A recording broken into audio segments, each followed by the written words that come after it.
Hello, hello, hello, hello. Happy IELTS Wednesday, everybody. Can you see me? Can you hear me well? Could you write to me in the comments that you can see me and you are ready to rock and roll, to grammar rock and roll today?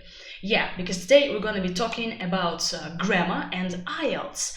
And the first question to you, what do you think about when you think about grammar? What associations have you got about grammar? What pops into your head when you think about grammar? In the chat, grammar like school or exercises or horror stories. So what are your associations with grammar? Could you write to me in the chat? Are you like positive about grammar? Are you not so positive about grammar? Oh yes, we have nightmare. Grammar is your nightmare. But actually, they say that grammar leads you to glamour. Glamour is like glamorous world, yeah? Because in a long time ago, those people who knew grammar and those people who could write and read were very rich. That's why grammar leads us to glamour. Okay, so for those of you who see me for the first time, I'm Maria. Hello. I used to work as an academic director at an official IELTS test center, and I took IELTS myself several times. I have some good results, and now I'm managing two projects. I'm Charisma on the podcast, Success with IELTS Speaking for Success podcast, and also I'm doing Your IELTS project. Your IELTS is a website and also one of my babies. Your IELTS has all the information that you can possibly imagine about IELTS. We have writing checks, we can check your essay, you can do IELTS online test online, and we have IELTS guides. Also, we have a full writing course for you. So if you are struggling, if IELTS writing is difficult for you, you can take a look at our course. And also we have new guides for you, on your IELTS. And basically, if you need some information, some quality information about IELTS and all IELTS parts, you can take a look at this website. I'm writing it into the chat. And also have a look at our social media, because on social media we have some nice posts about grammar, about vocabulary. And recently we've updated and wrote our special IELTS guides, so take a look at them together with our full writing course, and we have a special offer about the course for you today. And for those of you who are interested in podcasts and listening to podcasts and having fun while you listen to podcasts, I'm one of the hosts on IELTS Speaking for Success podcast. Take a look, this is Rory. Rory is from Scotland, and together we are recording a podcast. And you know, it's not just a podcast. We have 1 million listens, yes. So 1 million times people listened to our podcast. And it's useful to listen to podcasts to boost your speaking skills, to upgrade your grammar. And we have some complex grammar on the podcast for a higher score, band 9 score. So you can listen to the podcast pretty much everywhere, and while you are driving, while you are washing the dishes, while you are doing all sorts of things, and to upgrade your grammar and your vocabulary. So take a look at the podcast. All right. So grammar for graphs. What kind of grammar should we write in graphs?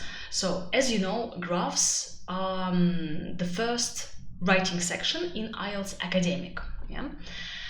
And one of the criteria in assessment criteria is grammatical range and accuracy.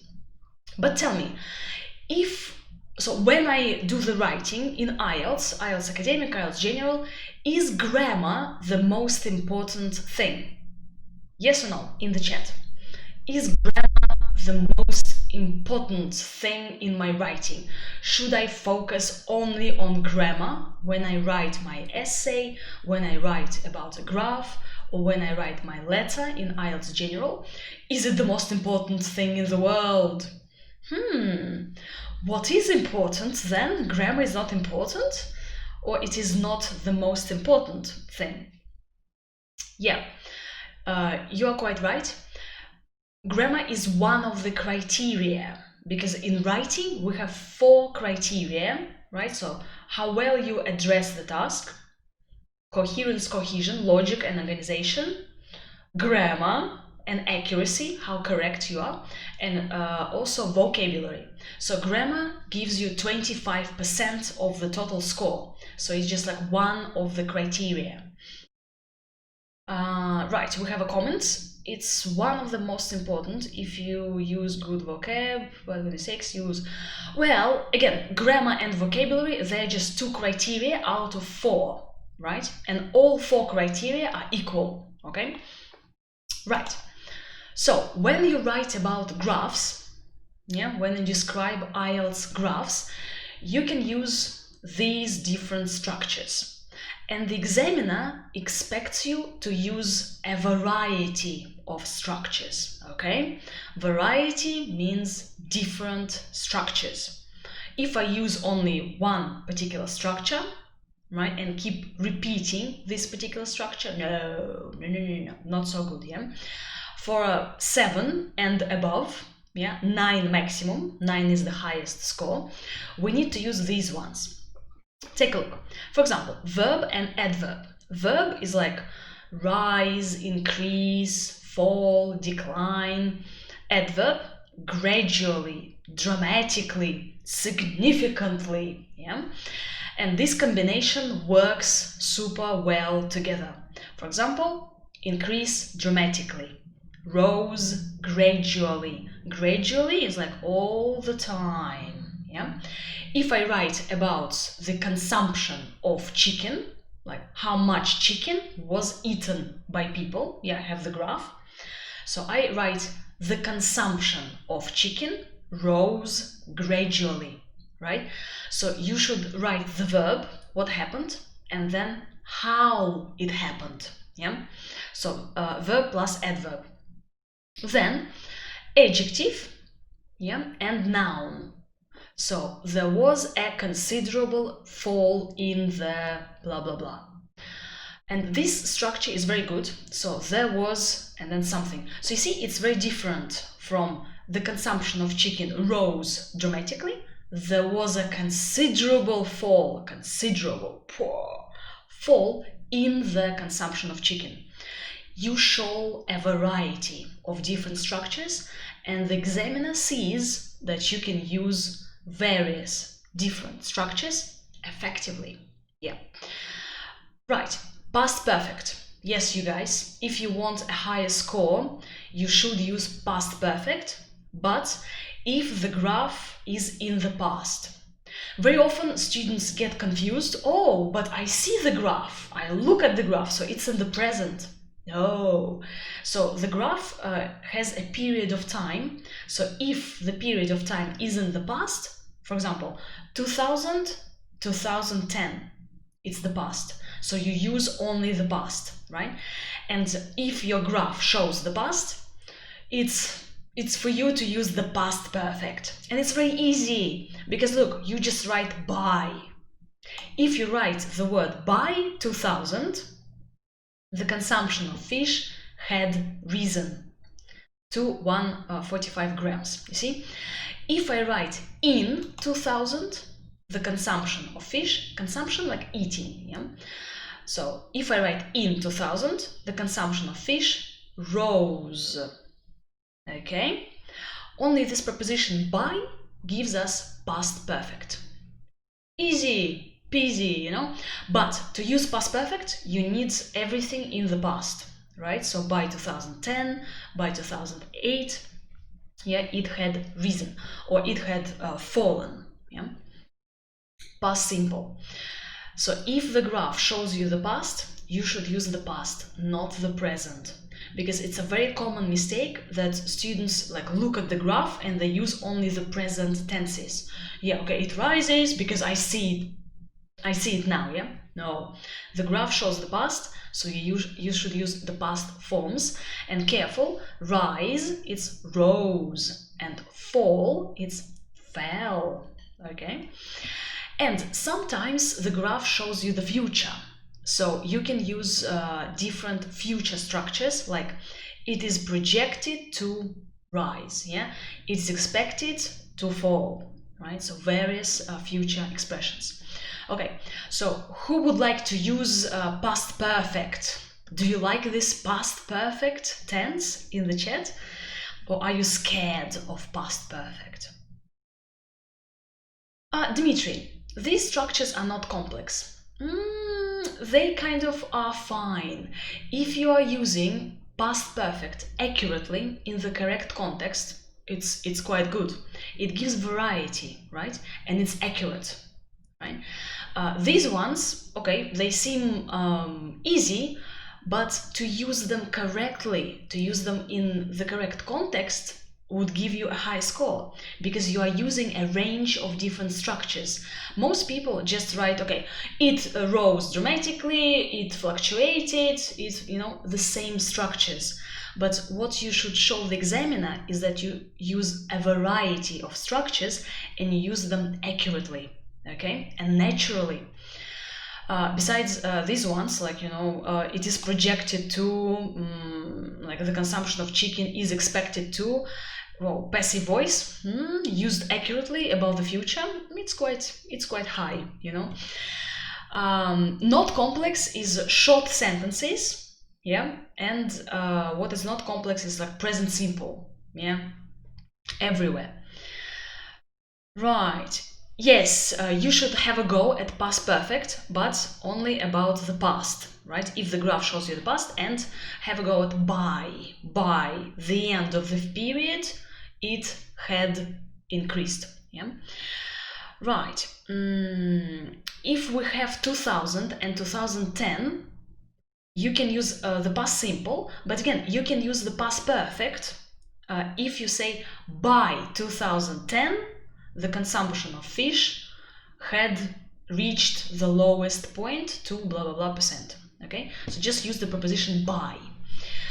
Right, now take a look at this, our favorite processes. In IELTS academic writing task 1, you can have a diagram and a process, right, which could be about anything. So here we write passives and a range of passive constructions. For example, here I use is added, yeah?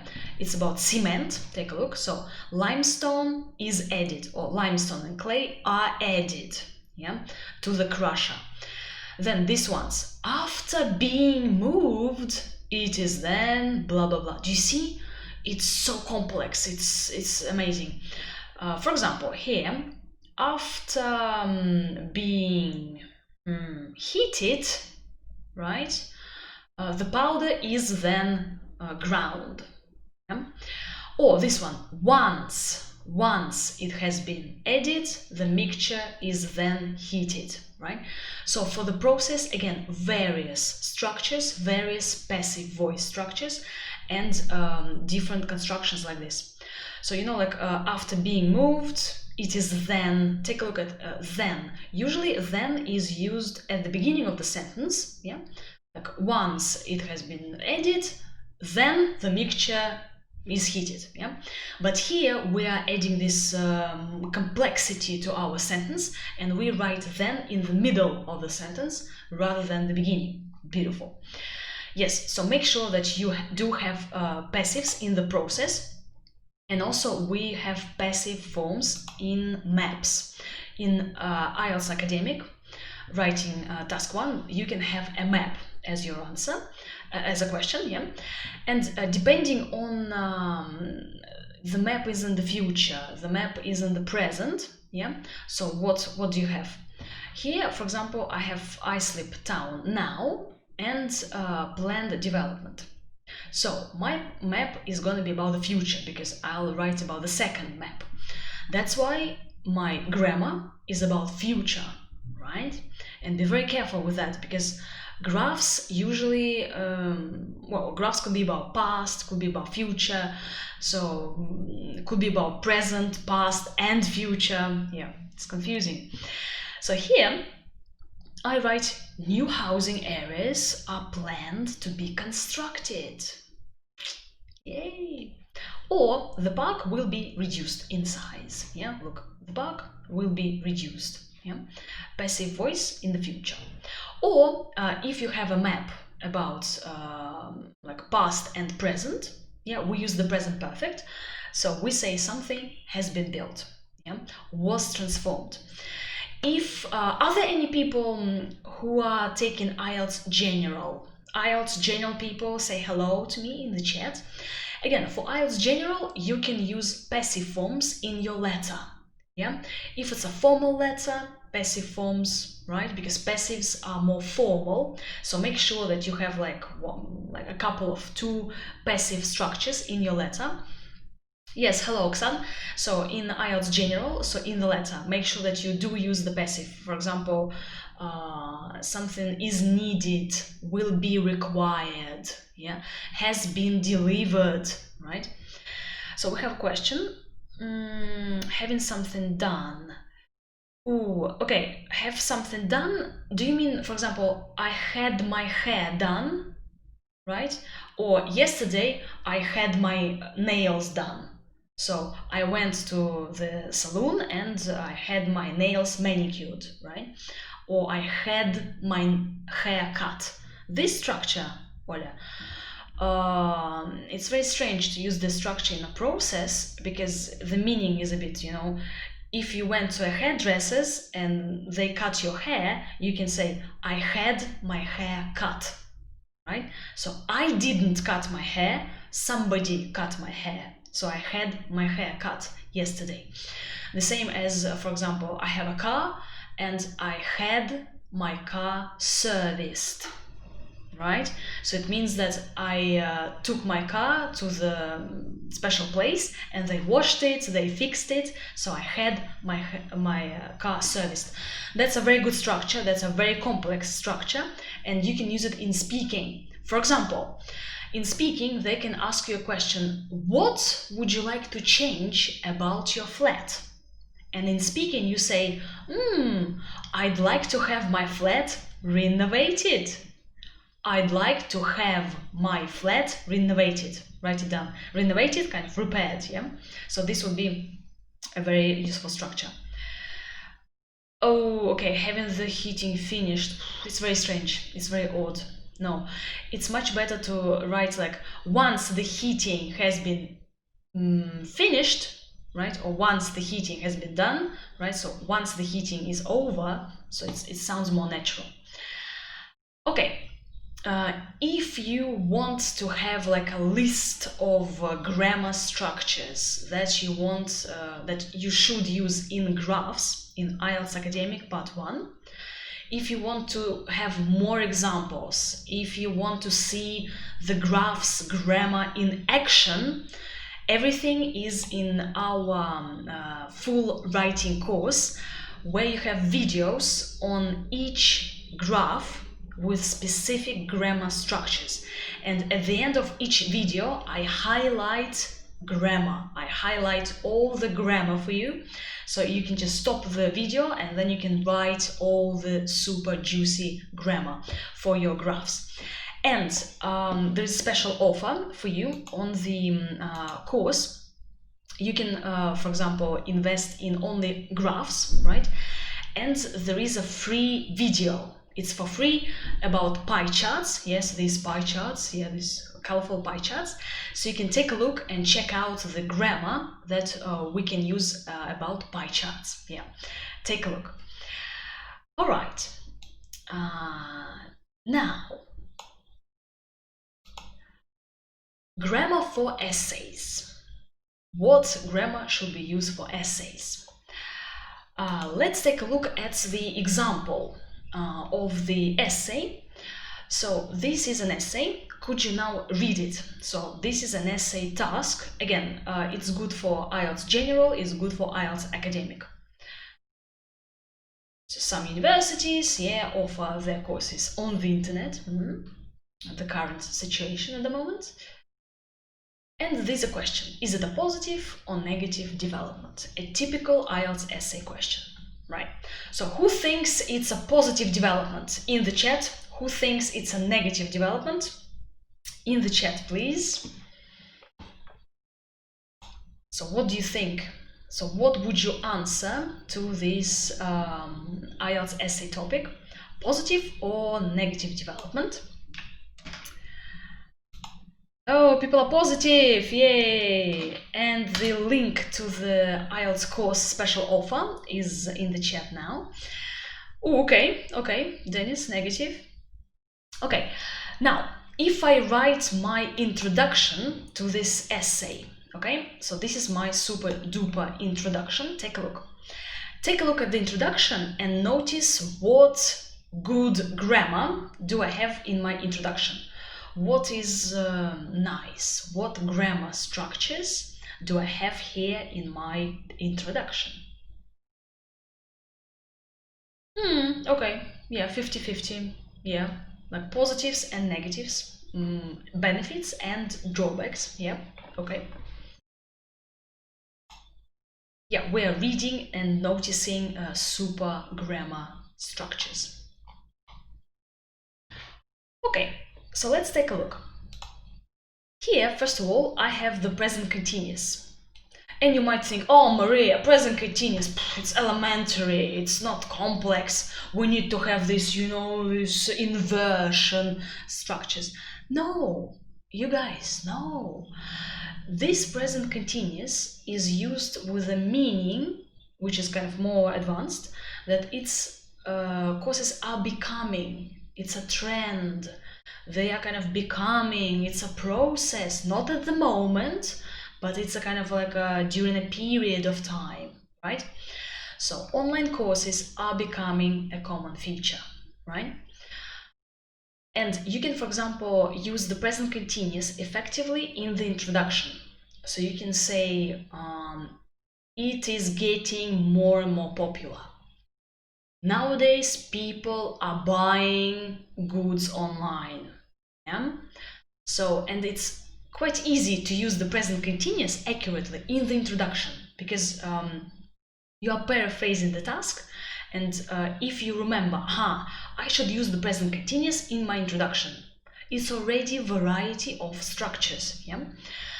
And take a look at this one. This sentence is called a complex sentence. Complex because it's difficult to read? No. Complex because it has two parts. Yeah, a complex sentence. It's quite easy to read, yeah, and understand the idea. Take a look. It has one part, right? And then the second part. So a complex sentence. Now, attention, if you want 6.5 and above, you should write in complex sentences. You should avoid short sentences like bum, like I live in Moscow. Moscow is great. I love it. No. Yeah? First of all, it's informal and it's very short sentences. No. We need complex sentences. One sentence has two parts. Yeah? And very effectively to structure your sentences using although. So to give contrast, right? Especially in the introduction when you phrase your opinion.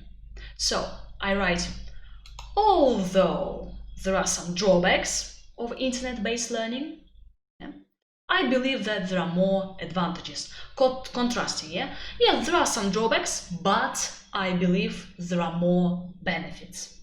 Ta-da! Careful, don't forget the comma. Comma is a comma. After the first part, yeah? You can write, for example, while is also a good one. While there are some drawbacks of internet-based learning, I believe that there are more advantages. So, complex sentences. You guys avoid short sentences. All the essay is pretty much should consist of complex sentences. Complex doesn't mean it's difficult to read. Complex doesn't mean you become Tolstoy and write one sentence as one page. Yeah, no, complex meaning two parts, yeah, of the sentence. Okay, now could you read some sentences and examples of language that I can use in the body paragraphs? Again, the same topic about online learning, positives and negatives.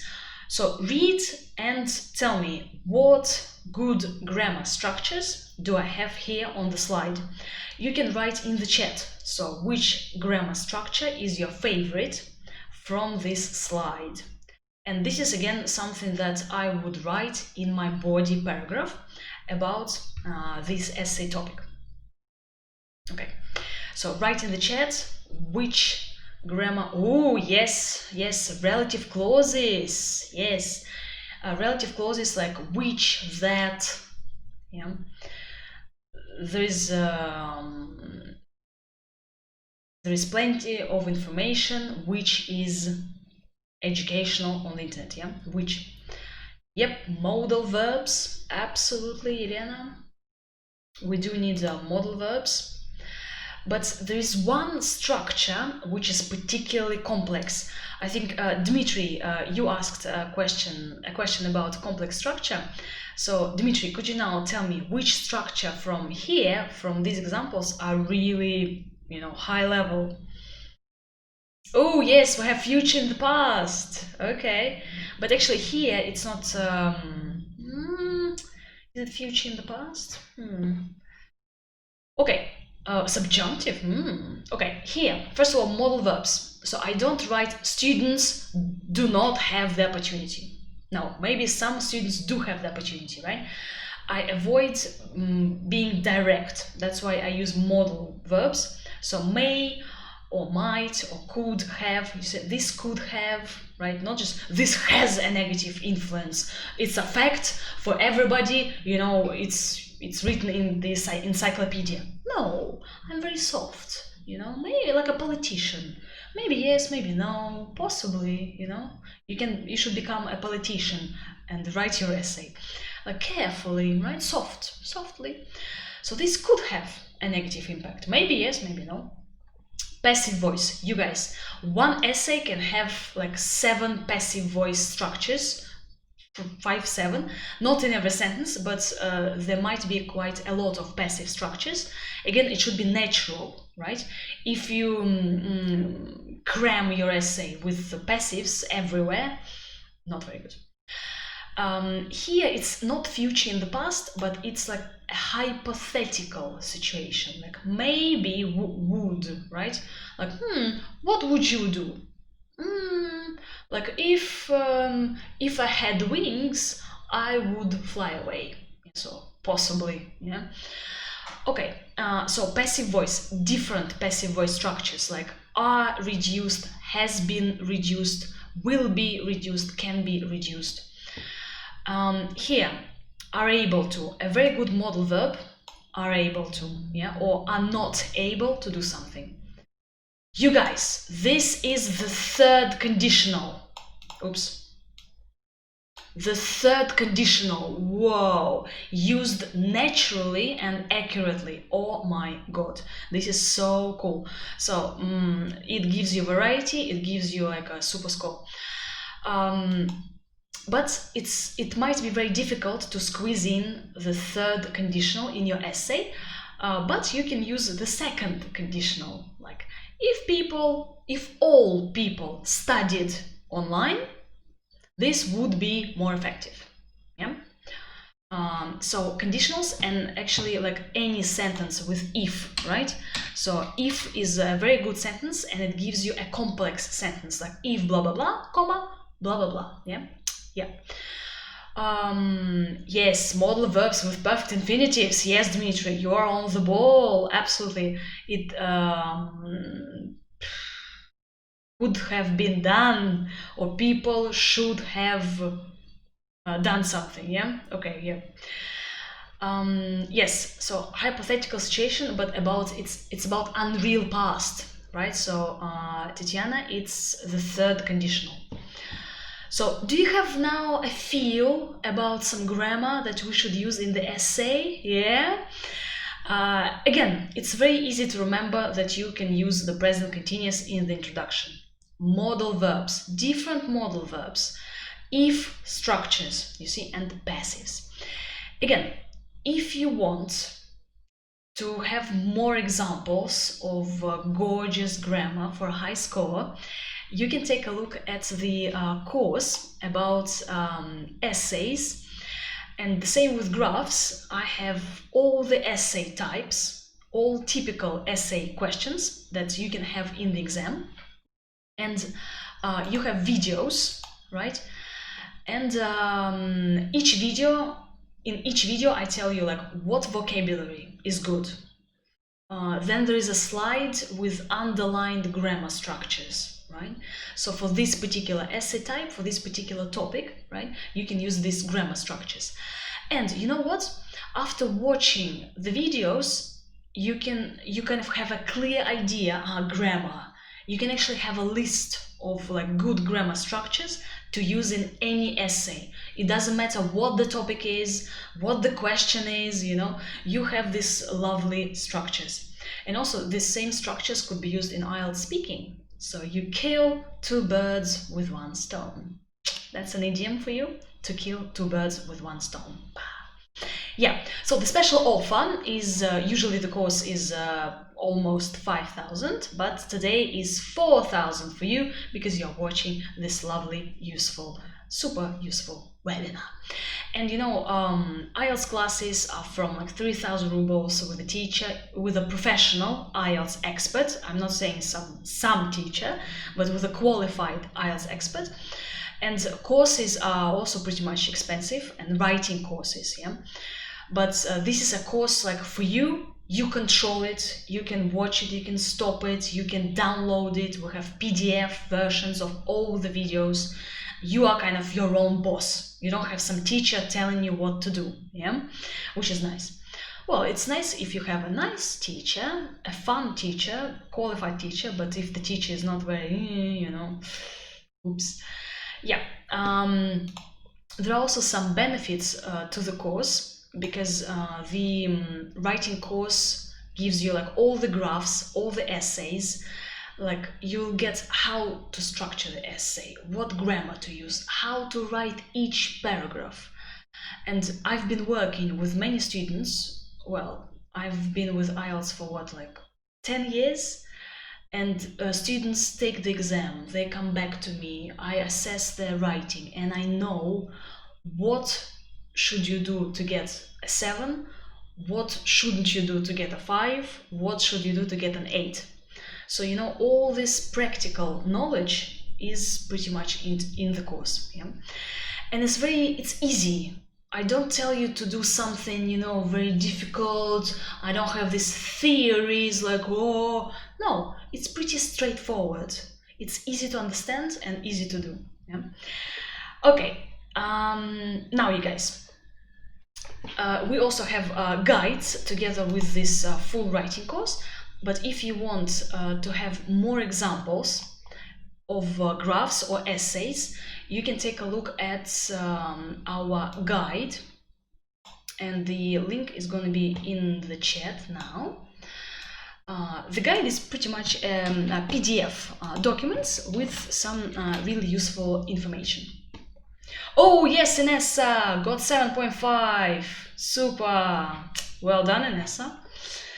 Yeah, Inessa is our student who invested in the course.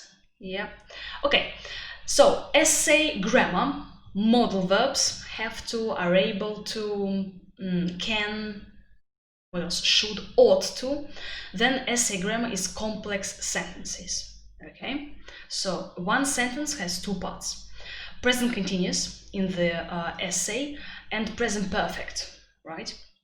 Do use present perfect. For example, people have started using, I don't know, online shopping, yeah? Conditionals. If sentences, please. Used to.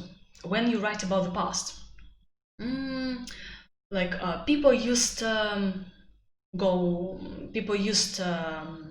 purchase more face-to-face classes, and now everybody has turned to online education, has turned to present perfect, And again, although, starting your sentences with although blah blah, I blah blah, So again, take a look at these structures, and every essay you write, you can include these structures, which would give you a variety, and you will know what grammar you should use to get a good score.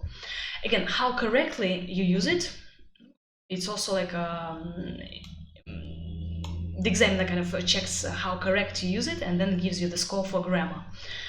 Alright, we have a question. Is the course suitable if you want to get 8+? Yes, Lydia, the course is suitable because again, I tell you what to do for the highest score, for band 9 score, right? And the sample for each essay, each graph, I analyze band 9 sample, right? So you see the ideal, pretty much, version of an essay, of a graph, and then we talk about strategies, we talk about structure, we talk about grammar, in action. Yes, Alicia, if you want 6.5, it will be useful, right?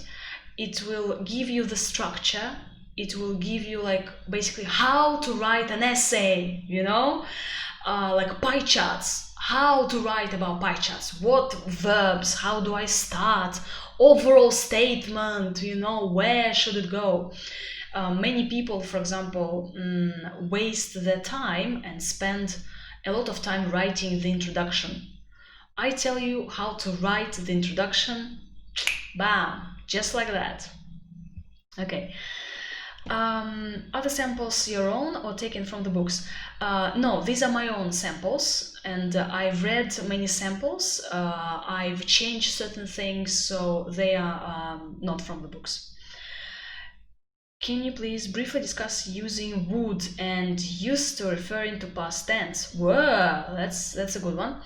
Okay, so used to. For example, when I talk about the past, Moscow roads used to be empty. In the past there were fewer cars, so they used to be empty, but now now it's cramped, it's like packed with traffic and people. So used to is used when I speak about the past, which is no longer true. For example, about me, I used to dance ballet. Yes, ballet. Now I dance tango. So I used to dance ballet, not anymore. Would you use when you did something quite often in the past. So it was a repeated action in the past.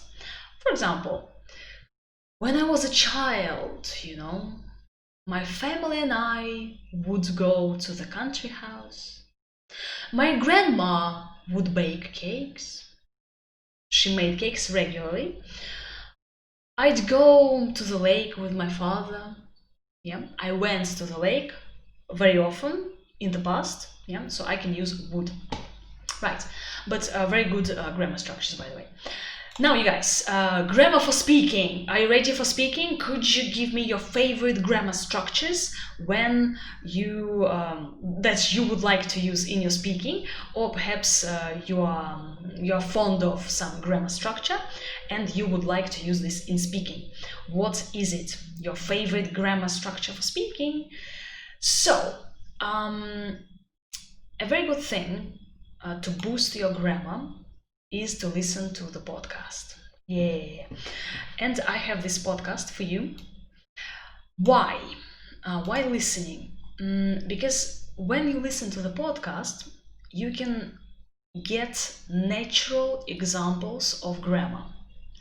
Natural examples, it's not forced, right? When I'm doing the podcast with Rory, so I ask him questions and he gives answers. And he speaks naturally. And somewhere there is this gorgeous grammar for high school. Yeah, and it's really good. Even if you don't listen, you can read the transcripts. So in the chat, now the link, you can take a look at the transcripts, read the scripts, right, and underline and notice very good grammar for you. And you should choose the grammar.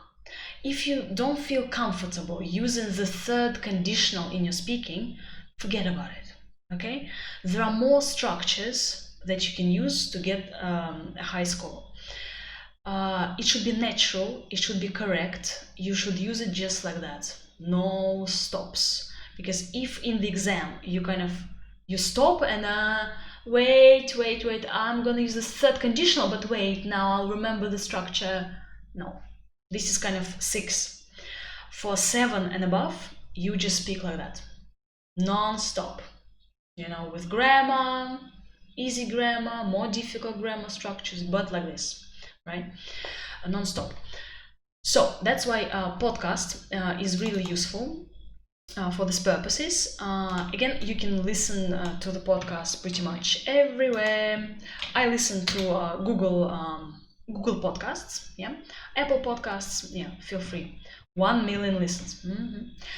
Let's take a look at an example of what natural grammar use and what good grammar structures can I use in my IELTS speaking. So, for example, on the podcast, we talked about home with Rory. So one of the recent episodes was about home. Would you change anything about your home? That's the question. And Rory gives the answer. Read the answer now and find some good grammar, okay? And I'm gonna answer some questions in the chat. Read and find good grammar.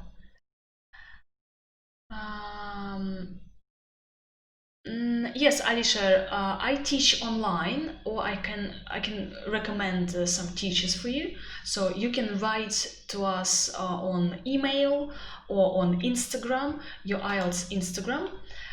Could you write to me, and we can discuss the classes, the teachers, and everything.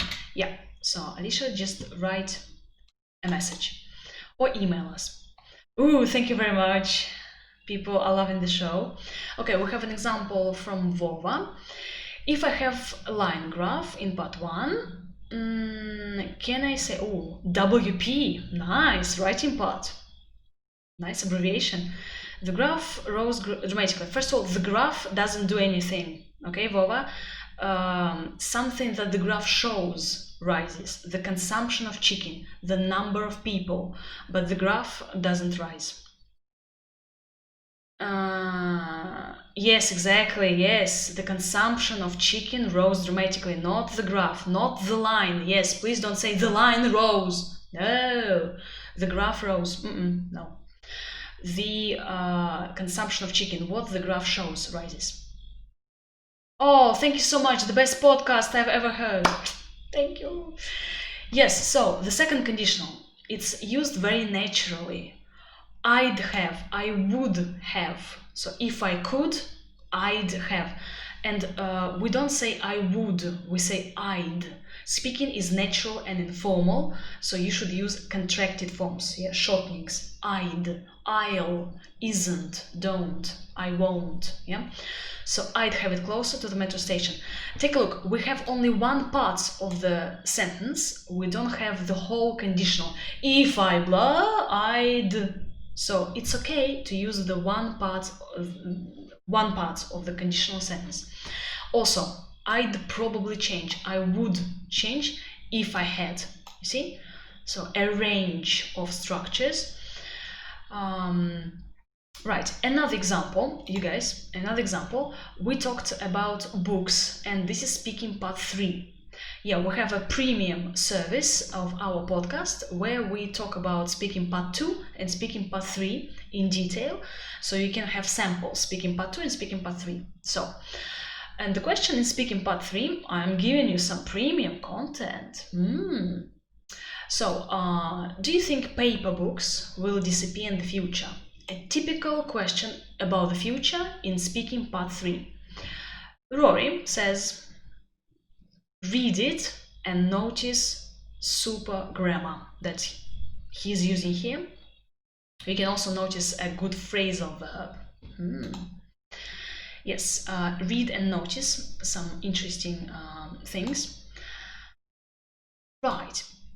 One more thing I'd like to share with you is an article on how to use podcasts. Yeah, if you don't know what strategies to apply when you listen to podcasts and you watch series, you watch something in English, and what do you do with it? Yeah, so there is a guide on how to listen to podcasts to boost your language and what to do with it. Yeah, so take a look at the link. Right. Yes, phase out. Woohoo! Now, the grammar. First of all, Rory says a sentence which is a complex sentence. It has two parts. Yeah, complex sentences in writing and also in speaking are very good. So he says there are billions of books in the world, so it would be hard to eliminate them. Yeah, to get rid of them, wouldn't it? Wow, this is a tag question. Ta-da! For you, the score goes through the roof at the moment. So this is very natural, it's precise, it's correct, and if you say it with the proper intonation, because intonation here, how you say it, is very important. So here it's not a question, it's a rhetorical question.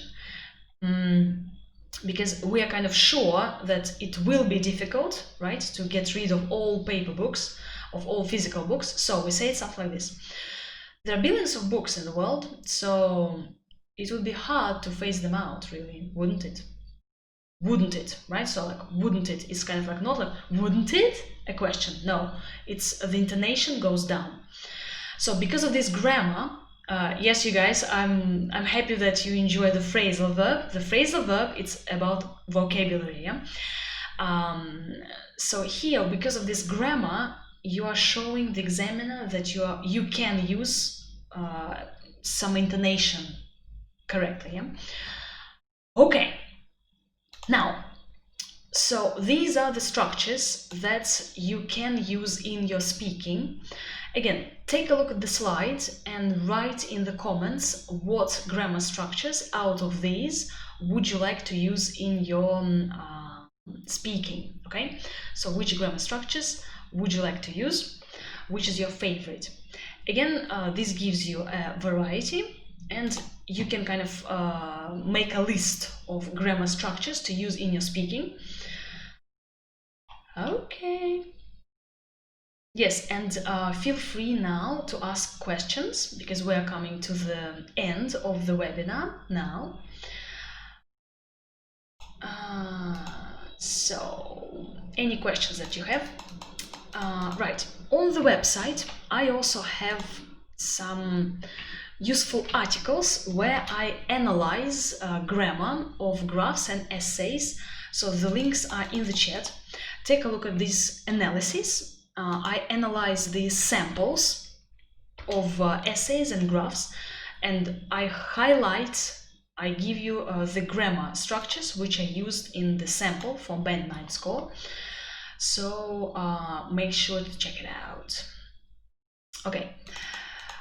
Right. Yeah, I can take your questions now. So here, in your IELTS speaking, like used to, when you talk about the past, like I used to do something, present perfect, right? I've graduated from Moscow City Pedagogical University. I've never, I don't know, tasted cockroaches. Passives also would be nice, especially these ones. I've been living in this flat. The examiner asks you, do you live in a house or a flat? You go, I live in a flat. I've been living there for 5 years. Yes, very good. So, or work or studies, and the examiner always chooses accommodation or work or studies. So you can say, I've been working as a doctor for 10 years. Yeah. The same complex sentences starting with although. Yeah, although online education could be fun, it could be pretty dull. dull, boring. Yeah, right. So you guys, again, take a look at our writing course and the special offer that we're giving only today and tomorrow. And take a look at the free video. The video is absolutely free for you about pie charts. And we have a question. Okay. How to include grammar into IELTS preparation course? Ooh, what do you mean IELTS preparation course? Are you a teacher? Tatiana, are you a teacher? I need this answer to kind of give you the answer.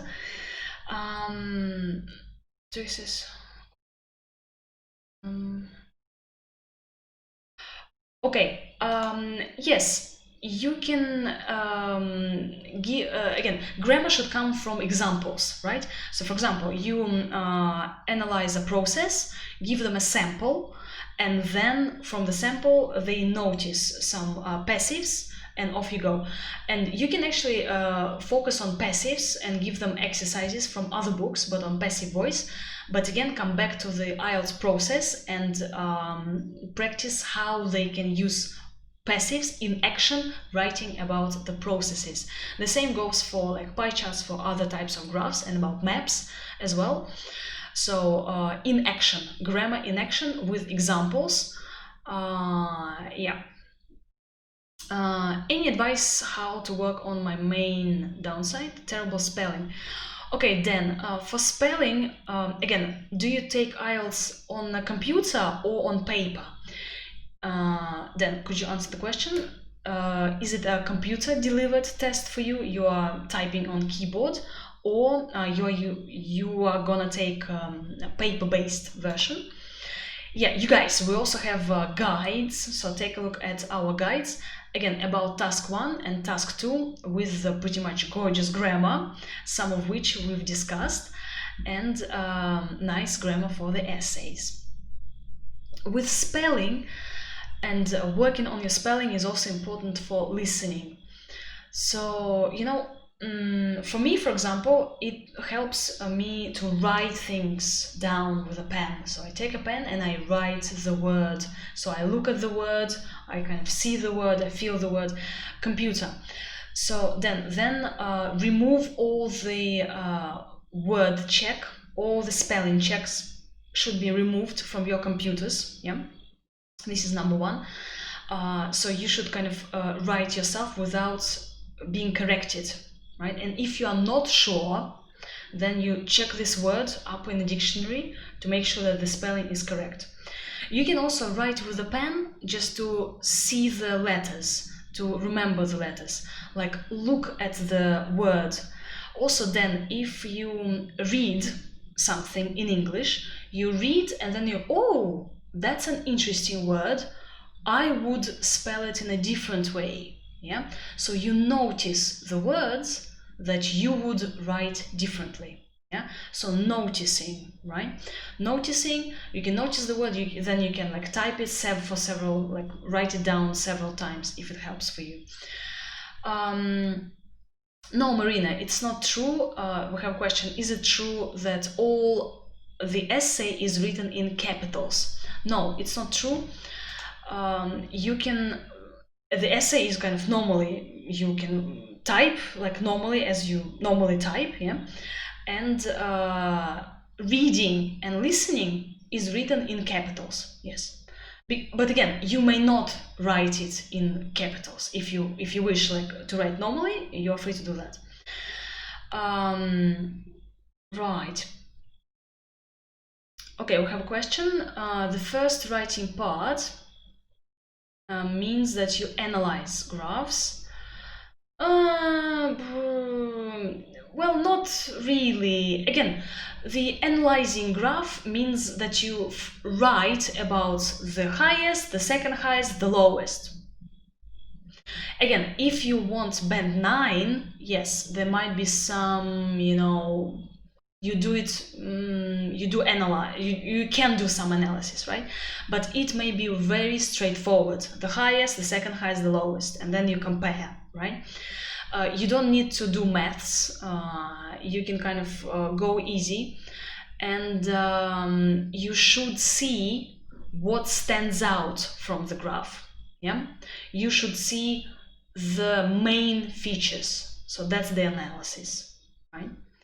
And pretty much I'm more into arts and humanities, so I analyze graphs. It's okay, you know.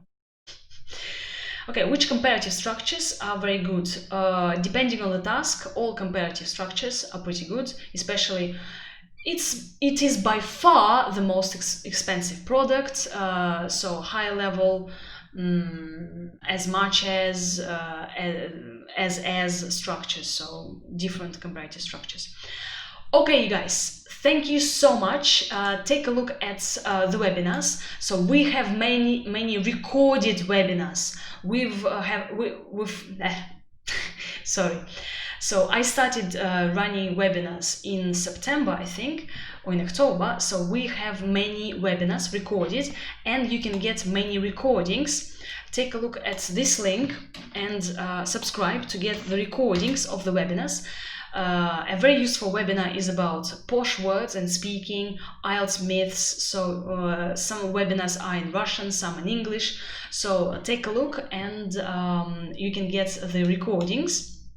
Okay, thank you so much for your time and attention, and thank you for your lovely questions. And subscribe to the social media, Success with IELTS and Your IELTS. Stay in touch. You can write to me on Instagram, Vkontakte, Facebook. Yeah, just like Google my name, or you can Google my name. Yeah, you'll see many videos actually. I'm on YouTube too, so with videos. So thank you so much. Best of luck with your IELTS and just with your life. Okay, I hope that your December is full of life, full of sunshine. Hopefully we'll get a couple of sunny days. So thank you so much, and take care. Okay.